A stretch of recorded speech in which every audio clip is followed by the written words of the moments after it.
Hello and welcome. Make yourself at home. I truly hope you can relax here and listen to my voice as I give you the rundown on some different kinds of games. Some that have higher stakes than you may be used to. That's what makes them fun after all. For what's the point in playing if there's no real reward? Now please sit back, relax, maybe take some notes if you plan on playing yourself. Though don't say I didn't warn you.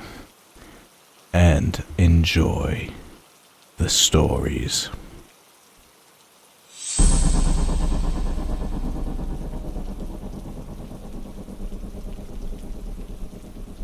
The Midnight Game is an old pagan ritual, typically performed as punishment for those who had broken the laws of the pagan religion in question, while it was also used as a scare tactic to not disobey the gods.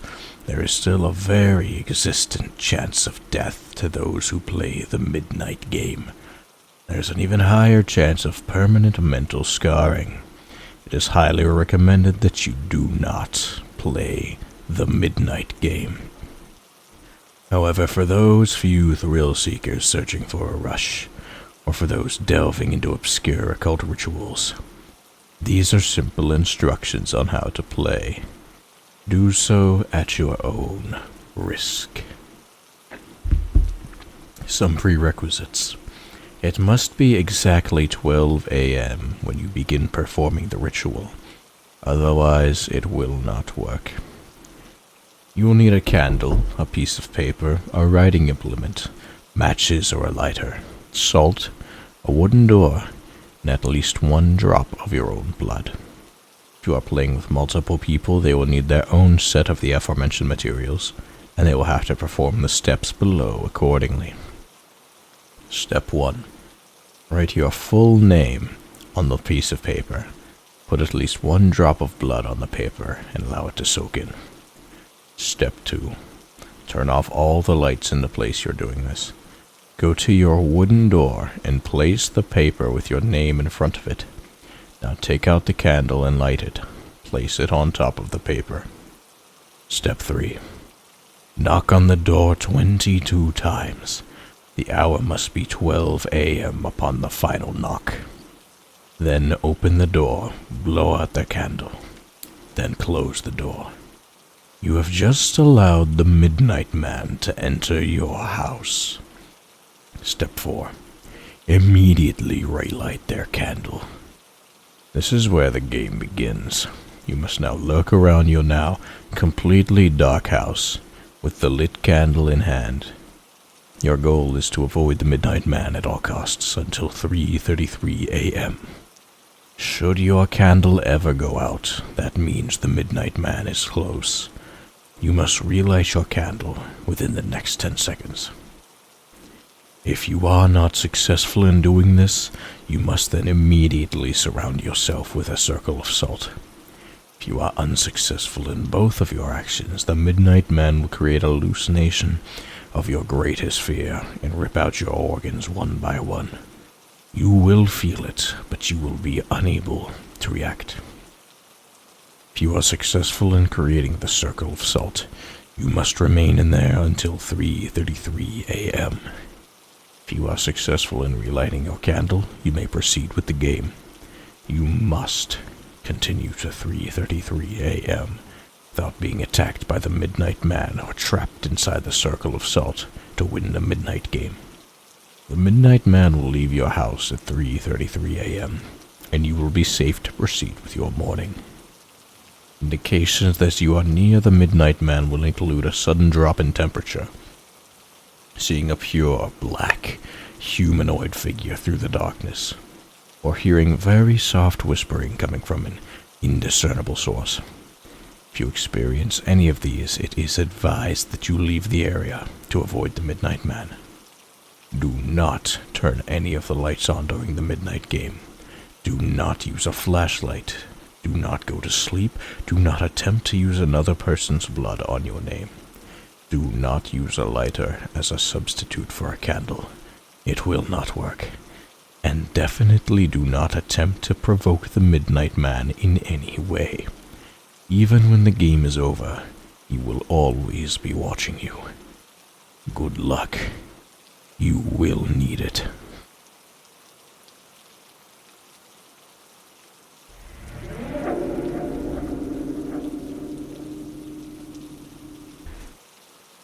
Ever tried to figure out what that thing that always lurks inside your mind was, haunting your dreams, eating you in your nightmare? Now you can finally face him. Talk to him, but be careful. You may not like the creature in your mind. It must be a new moon night in December, when it's exactly 1:28 a.m. in the morning. You must go to bed, wearing plain white clothing. The same rule applies to your bedsheet. If you don't have any white bed sheets, don't put them on your bed or the ritual won't work. Lay down. Act like you're sleeping, but I suggest you to not sleep on your back, because it might be more painful. Close your eyes. Wait until you start to hear whispers coming from behind your door. When you start to hear those frightful whispers, say in a low voice, "Come to me. I want to talk." If done correctly, the door will open and you will suddenly fall asleep. Otherwise, you will just sleep normally. While sleeping, you will instantly wake up inside a small room with 2 windows on opposite walls.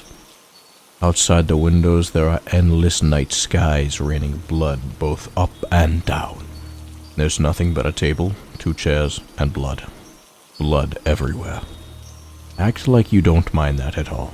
Just get the closest chair and sit down, and say confidently, "I'm here." The door on the other side of the room will open, and it will come. A creature that will have an unspeakable appearance will appear. But somehow you will feel like you're just facing the thing you most are afraid of. Whether it's a person, an object, a place.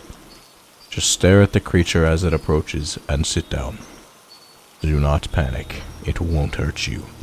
Physically. The creature will start to talk. Its voice will give you shivers that even your soul will feel. But act like you don't mind. Just listen. It will talk about the secrets of your life, your future, and will speak about the scary truth of existence. You still have to avoid reacting despite how unsettling and utterly frightening it is. Otherwise, it will attack you and you will die in your sleep. Once he stops talking, you will know. He will lean his head on his right fist. You shall say at this time, "I understand. Am I worthy to know?" He will ask to see your hand. Show it. Do not disobey. If you do correctly, he will put something in your hand.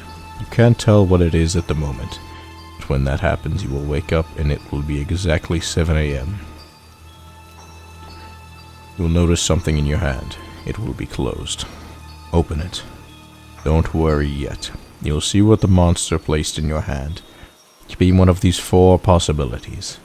If you see a quarter in your hand, every night will give you a very pleasant dream. If you see a little rubber duck, your dreams will be memories of your childhood. If it's a little key, you'll be able to see your friend's secrets through your dream. But if there's nothing at all, the next time you sleep, you will never wake up again. The effects of the objects last exactly 6 days. After that, your nights will get back to normal. But I shall tell you, during these 6 days, never get rid of those objects. Take them with you, always, everywhere you go, all the time. The creature knows what you're doing.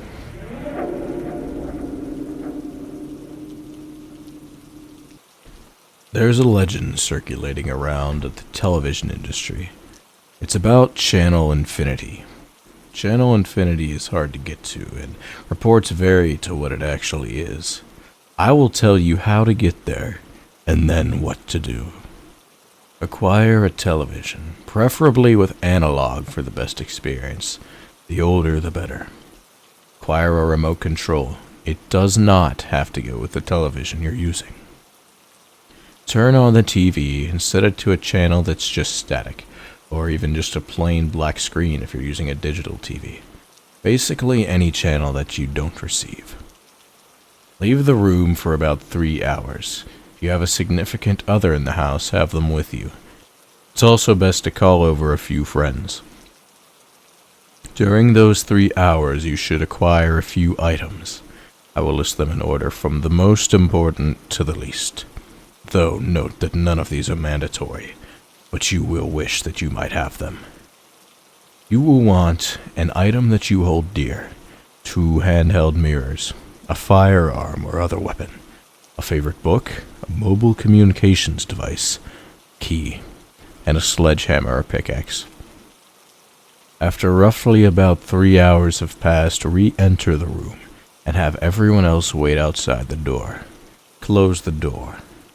Stare at the static or blank screen or whatever you set the TV to until you feel disoriented or freaked out. Then you may proceed to call the others into the room.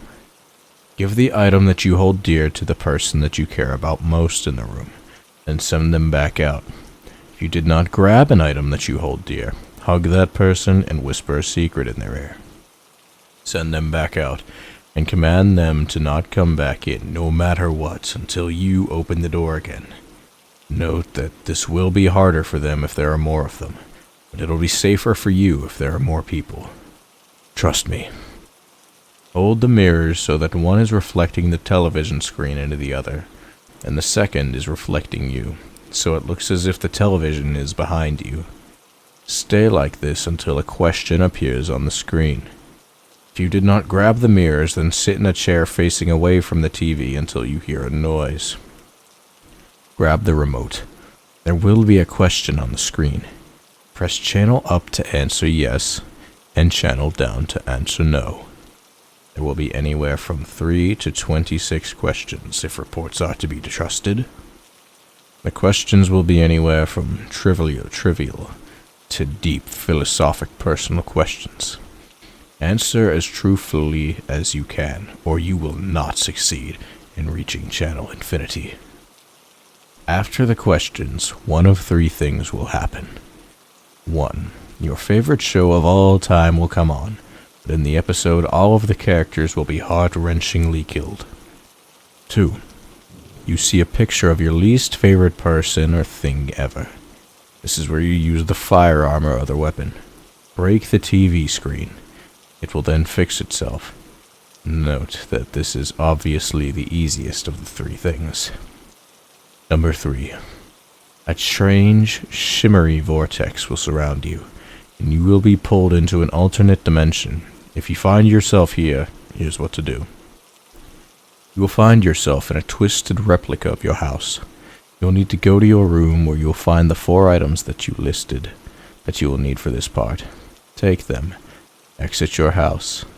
Outside will be a more evil-looking version of our world, with red sky, a gray sun, dark orange plants, and an ever-present thin vermilion mist. You must go to the nearest public building, i.e. a school, mall, gas station, etc. Use the key on the door and enter. The key will fit the lock. If you did not get a key, climb in through the window. Upon entering, find a room with only 1 entrance. Sit down and begin reading the book. If you did not get a book, just sit down and be bored. You'll hear footsteps outside of the door sometime within the next hour. Do not look up from the book. After you can no longer hear the footsteps, count to 250 out loud. Every 10 numbers you will hear another footstep closer and closer to the door. Upon reaching 250, you will hear a knock on the door. If there are 3 knocks, open the door. If there are 4, say, "I forbid you," twice, and then open the door. You'll see a stone statue of someone you love deeply outside of the door. It could be a family member, best friend, romantic partner, or even a fictional character. Smash its head to bits with the sledgehammer. If it is female, also destroy the left hand. If you did not get the hammer or pick, push the statue over. Exit the building from the entrance you came in through. It'll be nighttime. Look at the moon. It'll be either pink or green and either full or half. If If it is pink and half, pull out the phone and call your third most recent contact. If it's pink and full, pull out the phone and dial a random number. Before they pick up, bite through your tongue. If you did not get the device, pretend to do the things above. Green and half. Strip off all of your clothing and sprint back to your house. Do not look behind you, no matter what. Green and full. To put it bluntly, you are screwed. You will be dead within a half hour. If it is one of the first three, you will wake in front of the television and can continue the ritual. After this, you have reached channel infinity. What you do now is up to you. If you do go to the guide function, you will see shows listed such as The Meaning of Life or How to Acquire True Love. Choose one. Note, the more people you have outside the door with you determines the revelations that are the shows. The more people, the better chance you have of seeing shows with more life-changing results. Or, if you keep watching the static without going to guide or breaking eye contact with the television, you'll see a series of images that will, if deciphered, reveal the answer to your greatest question. There are at this point many options, too many to write here. Just do what you feel like you must, and something will happen. The overwhelming majority of things will be good, but some will be bad. You may leave the room at any point, however there are two catches. You may never speak of what you learned after accessing Channel Infinity, and you may only reach Channel Infinity 4 times in your life. I hope you find the experience enlightening.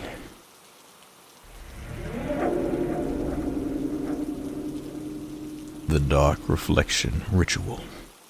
Here's what you will need to do this ritual. A mirror of any type, a candle of any size or color, and friends to do it with are preferable, but optional. I should warn you, once you begin this ritual, there is no way to stop it. What I'm saying is don't start it unless you are planning to finish it. Have you ever broken a mirror by accident or on purpose? Have you ever looked into a mirror and felt like there was something looking back at you from the other side? Or seen something sinister lurking within the eyes of your own reflection? You've probably heard the legend that breaking a mirror is 7 years of bad luck. Legends about mirrors have been around for hundreds of years.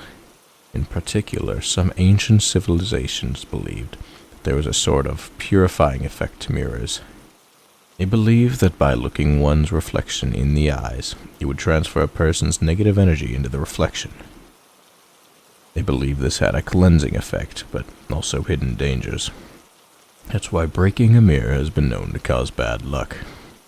Think about it. If this is true, then every time you look into a mirror, you are transferring negative energy into it. Can you imagine just how much negative energy is sitting there inside your bathroom mirror? If you break that mirror, that negative energy is released and causes bad luck for everyone around it.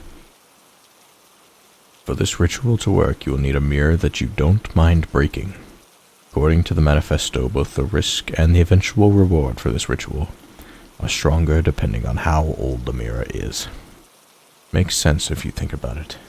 An older mirror has been looked into more, and therefore has more negative energy inside of it. In order to begin the ritual, you must look your reflection in the eyes, transferring your negative energy into the mirror one last time. You only need to do this for a few seconds. Then you need to lean forward and breathe onto the mirror, making it fog up with your breath. My sources refer to this as anointing the mirror with your breath. At first you might find this strange, but do a little digging and I think you'll find that the word breath once meant something similar to spirit. By breathing on the mirror, you are symbolically linking yourself to the mirror and to the negative energy contained inside. This linking is critical to the success of the ritual. Everyone in the group needs to do this step as well before moving on to the next one. After this is completed, you can light the candle. Use the candle to burn the mirror. This agitates the negative energy inside. You only need to do this for a few seconds or until there's a noticeable black mark on the mirror.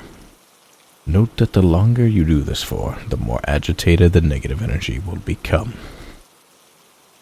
After this, the final step is breaking the mirror. Once this step is done, I suggest you start running. For you see, it's actually a common misconception that when a person breaks a mirror, they will be followed by bad luck. This is not true. When a mirror is broken, the bad energy stays in one spot near the broken mirror until it eventually dissipates, or at least normally it will dissipate. If you completed the above steps, then you have tied yourself to the negative energies through the medium of your breath. This means that the negative energy will pursue you wherever you go. This is why I said earlier that it would be best to complete this ritual with a group. If there is only one person doing this ritual, then all the negative energy will pursue that one person. However, if there is a group, then the negative energy will be spread out more, increasing your odds of survival. Bad luck will follow you throughout the night. First, it will start out as small incidents, chipped nail or a flat tire. The incidents will soon begin to escalate as increasingly horrific things begin to happen around you. Eventually, these incidents will become life-threatening, no matter how many people you did the ritual with.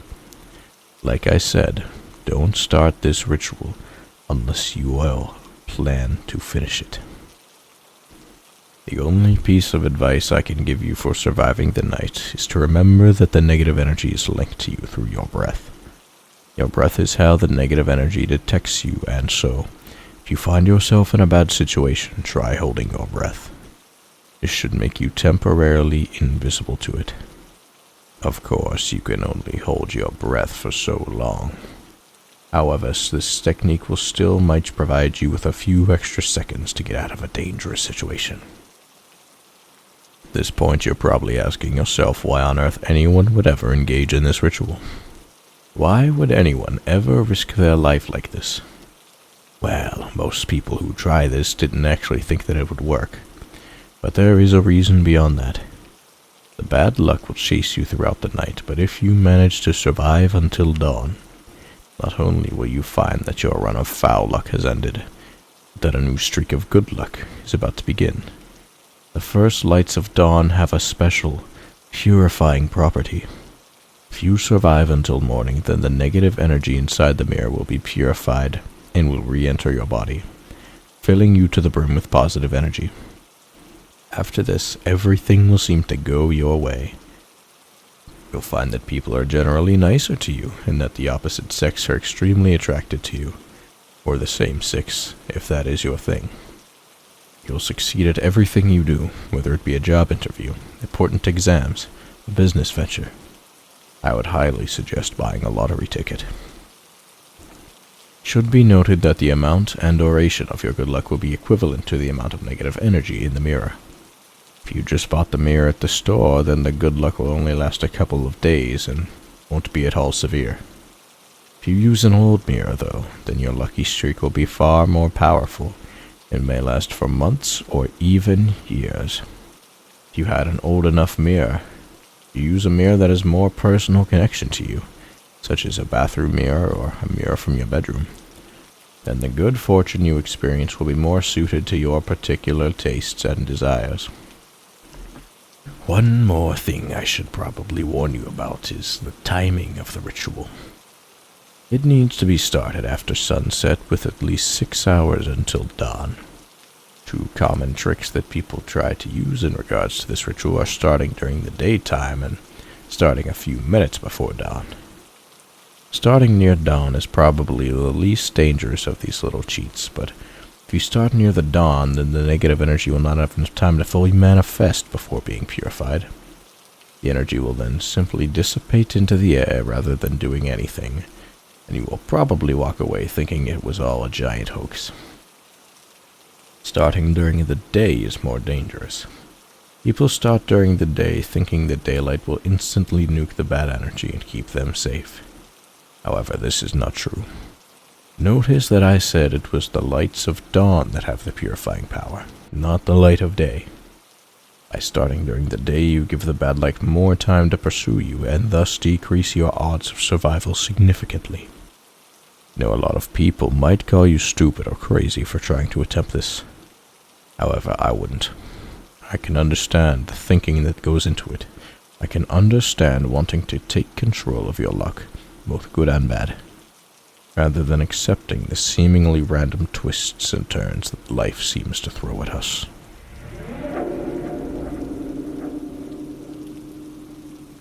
The Man in the Fields. This ritual has been passed down throughout the centuries and originates from the British Isles during the Middle Ages, where it was viewed as devil worship by Puritans and a way to protect your home by those who knew what was really standing in their fields was not the devil. If completed successfully, the ritual will ensure you 1 year of safety, physical, fiscal, and/or mental, depending on the events during the ritual. You will need a house in the countryside, preferably with a field of crops out back. Technically, all that's required is a large backyard. The larger the better. But success has only come from houses in the countryside. A candle, attempting to use a flashlight, cell phone, or any other electronic source of light will be unsuccessful, causing the light source to flicker and die after only a few seconds, which is why either a candle, oil lamp, or any sort of non-electric illumination is recommended. A crucifix. I will explain this one later. A watch or clock to carry around with you. Again, cell phones will not work during the ritual. To begin the ritual, make sure it's late enough for no one to be around to be outside, and make sure that the sun has set. The being the ritual is based around will not appear if anyone other than the summoner is around to detect its presence. The earliest successful summon was at 9 o'clock. Light your candle. Go out into your yard and whisper 7 times. But who will scare the crows away? While facing the house. On the 7th whisper, you should hear from behind you. That's not your biggest problem. Walk back to the house without looking back. As soon as you reach the house, get inside and close the door immediately. The ritual will now commence. Everything in your house that can open likely has. Take your crucifix into a room with only one door and close it. Leave it there. That will be your safe room in case the ritual goes wrong. Make sure all the doors, cupboards, cabinets, and whatever else that can be open is closed in there. If he gets into your safe room, you will be doomed. Your goal is to close everything that's open before your watch reaches midnight. This sounds easy in description, but think about it. Every bag, every door, every window, every container in your house is just opened. The challenge isn't closing them all, it's remembering them all. As you make your way through your darkened house, you will notice that out of the corner of your eye, you'll be able to see a man, dressed in simple farmer's clothes. Out of the corner of your eye. His skin is ash gray. Do not look at him, and whatever you do, do not look directly into his eyes. Though, don't be afraid of him. This is not the man in the fields. He is merely a herald, a referee of sorts to make sure that you're closing every container. He will be following you, but will not get in your way. Make sure not to look out into your backyard. If you do, you might notice that there's a scarecrow that wasn't there. Its head will be a cow's skull, and its limbs are impossibly long versions of a human being's arms and legs. While the skin on its arms and legs is pale, they are not skeletal. The only thing that's missing is a head. If you fail the ritual or do not reach your safe room in time, he will take yours. The reason I was telling you not to look into the backyard is that you will notice this scarecrow, but also he will notice you. He will then begin to get off his post. This is the man in the fields. If you don't look at the backyard, don't see the post and the scarecrow, you'll have until midnight to complete the ritual. If you are 100% sure that everything in your house that can open has closed, make your way to your bed and go to sleep. For exactly 1 year, you will have complete and total safety in everything you do, depending on when you started the ritual. If you started it 3 hours from midnight, you will only be completely physically safe. A lot of people have used this to elongate their lives past where they would normally end. People like cancer patients and the elderly. If you started 2 hours from midnight, you will not only be physically safe, but financially safe for a year. You could quit your job and still never have a need for money. Either you win the lottery, or people just feel compelled to give you things for free. However, you'll need to set up a plan for the end of the year, as your safety will wear off and you will lose all the money you've won. Make sure to either set up a business or make some smart investments. You started the ritual 1 hour from midnight and somehow managed to finish it, however unlikely that may be. You will be completely and totally safe for 1 year. None of your actions will have any negative consequences to you. I'd tell you not to do anything immoral, but if you're going to go through your entire house in 1 hour and somehow manage to close all the boxes, doors, windows, cupboards, bags, cabinets, and drawers, then you can do whatever the hell you want. If you did look out at the backyard, if you saw the man in the fields, you won't get any of this, not even if you complete the ritual. If you looked out at the backyard, the man in the fields will get down off his scarecrow post. He will look at you, and he will begin sprinting. You have 1 minute at most to get to your safe room. Run inside and lock it tight, and double check to see if everything's closed inside. Trust me, you do not want him getting in. You'll have to endure him scratching and clawing at the door, shrieking threats and promises of mercy if you open the door. Whatever Sihei says or does, do not open the door. There is no circumstance in which you should leave your safe room to confront the man in the fields. Good luck, and stay safe. Note on safety before we get into this game.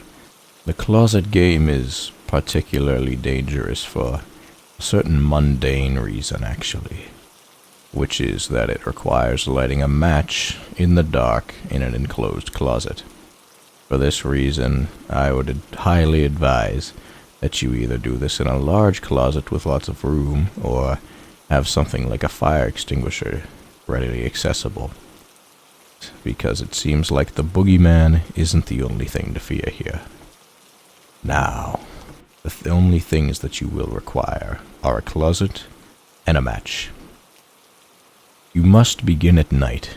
Darken the room, turn out the lights in which the closet is located, and draw the curtains. If the closet has a light, make sure it too is turned off. Make sure you have the match somewhere on your person. Open the closet, step inside, and close the door. There should be no visible light inside or outside of the closet. Stand in the darkness for at least 2 minutes. Do not move. Do not speak.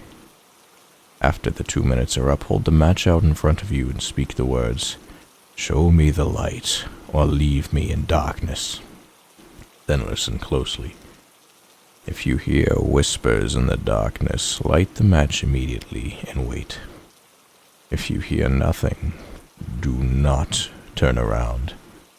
Wait. You've made it this far unscathed. Open the closet door, exit the closet, and close the door again. Do not look inside the closet. In fact, don't look inside that closet ever again if you can help it. Especially not without all the lights on, burning brightly. Some who have successfully completed the ritual say that strange things happen at night if you leave the closet door open. Again, it is not recommended that you look into this closet with the lights off. However, if you do, you might see 2 points of light gleaming out of the darkness, glowing red, like the tips of a pair of lit matches. They might be eyes, But they might not. But they might. If you fail to light the match in time, then there'll be no reason for me to even continue speaking. You simply don't fail. Trust me, you don't want to know what happens if you do.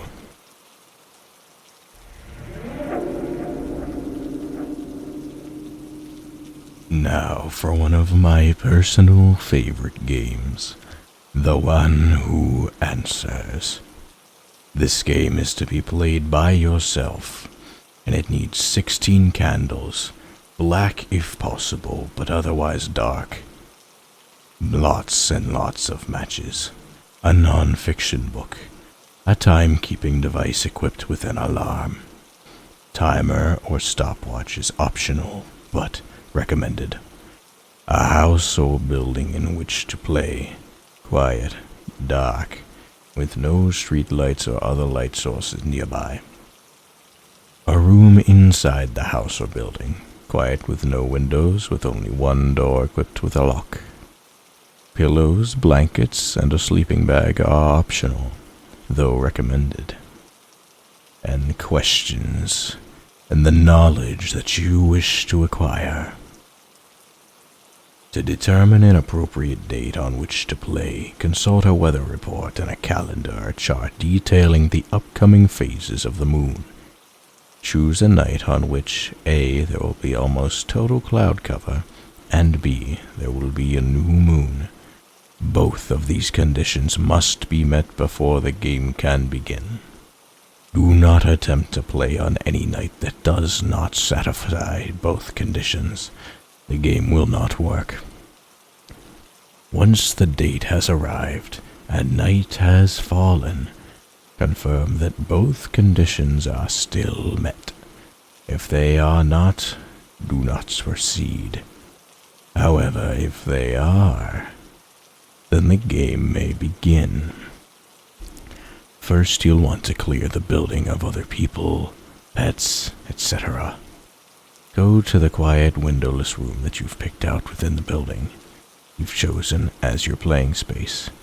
Bring with you one candle, matches, the alarm clock, the timer, the book, and, if you're using them, the pillows, blankets, and sleeping bag. Set up these items within the room however you like. Ensure that the candle is placed somewhere that it will not be a fire hazard. This will be your safe room. Now take the remaining 15 candles and place them throughout the building, in rooms, in hallways, wherever you like.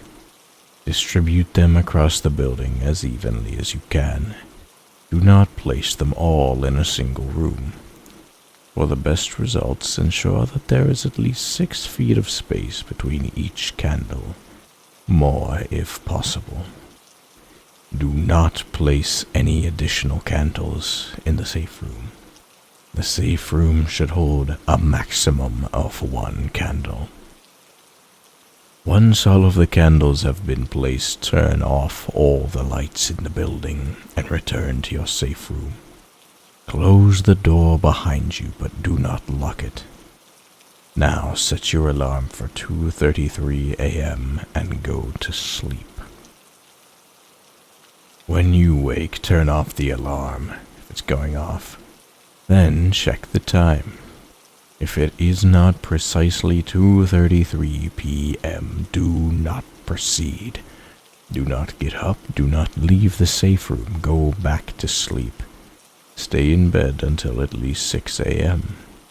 When it is safe to do so, get up, exit the safe room, gather the candles and dispose of them. Do not attempt this ritual again, for another 2 years, 2 months, and 3 days have passed. If it is precisely 2:33 a.m., check the door to your safe room. If the door is open, do not proceed.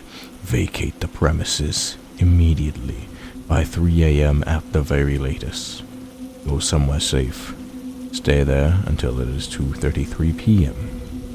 Do not attempt this ritual again, ever. If the door is closed, you may proceed. Leave the door closed for now. Using the matches, light the candle previously placed in your safe room. Keep a hold of the candle and keep the matches on your person. Set the timer to go off after 3 minutes and 33 seconds, but do not start the actual countdown yet. Like the matches, keep the timer on your person. Speak aloud the following words. I call upon thee who walks the fields of knowledge, and like knowledge is hidden in the darkness. Now wait a moment, and listen. If you hear nothing, the ritual has failed. Do not proceed. Speaking aloud, offer an apology, and beg for forgiveness. Go back to sleep and stay in bed until at least 6 a.m. When it is safe to do so, get up, exit the safe room, gather the candles, and dispose of them. If you must attempt the ritual again, do not do so until the previously noted 2 years, 2 months, and 3 days have passed. But it would be better if you did not attempt it again, ever.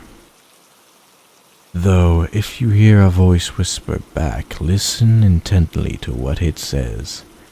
If all goes well, it should respond, and you will fall to darkness with them. If it says something else, do not proceed. Follow the procedure you would follow if you had heard nothing. If it says exactly that, you may proceed. Start the countdown on the timer. Open the door, exit the room, and you now have until the timer goes off. That is, you have precisely 3 minutes and 33 seconds to light all 15 candles remaining in the building. Carry the lit candle from your safe room with you to light your way, and only use the lit candle from your safe room to light your way. Do not turn on or use any other sources of light except the matches you'll use to light the candles. Note that the candles will not be in the same positions in which you left them. They will be hidden or blocked from view.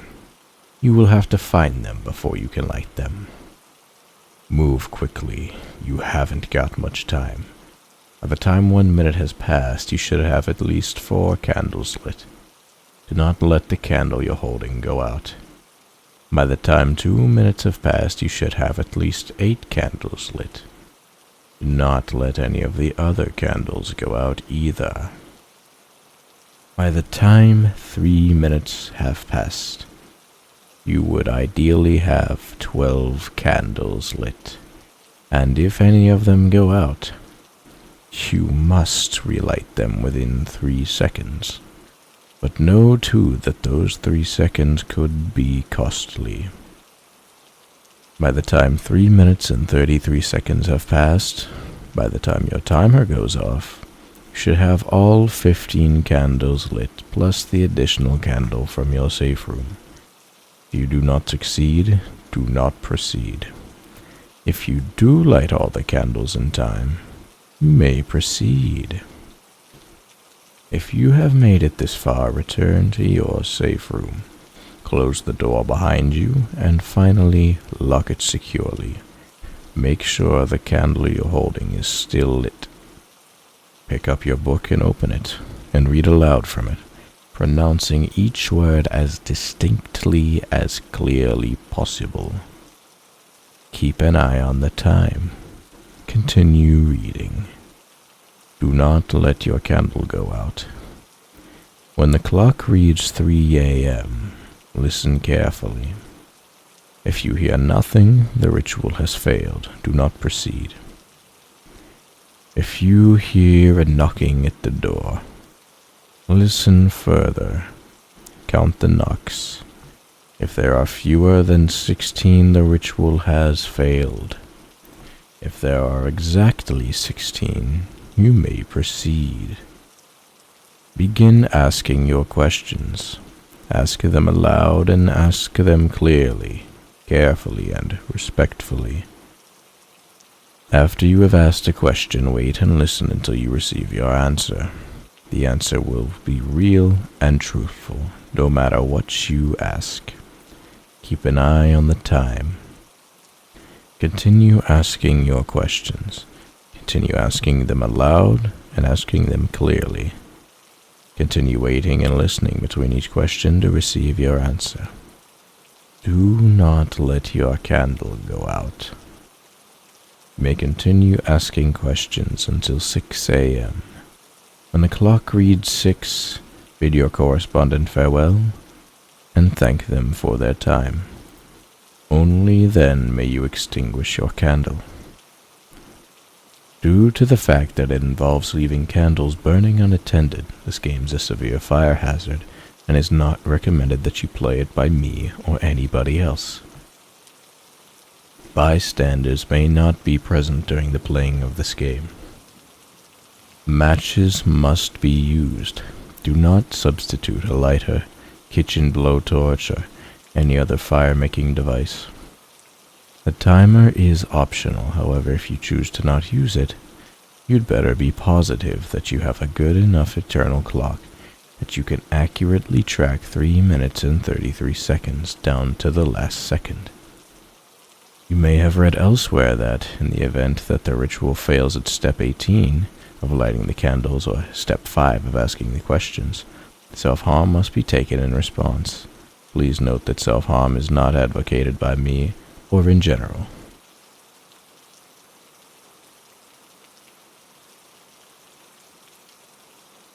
Finally, some words of advice, if you like to see them that way. You may not ask your correspondent who they are. You may not ask your correspondent where they are from, how they got there. You may not ask your correspondent to reveal themselves to you in any way, shape, or form. Do not attempt to ask your correspondent any of these questions, or any questions phrased differently, but which ask essentially the same things. If you successfully play this game to its conclusion, you may play it again at a later date. However, you must allow at least 3 months to pass before you attempt it again. Additionally, you may only play it a maximum of 6 additional times, or 7 in your lifetime. Do not play it again before 3 months have passed.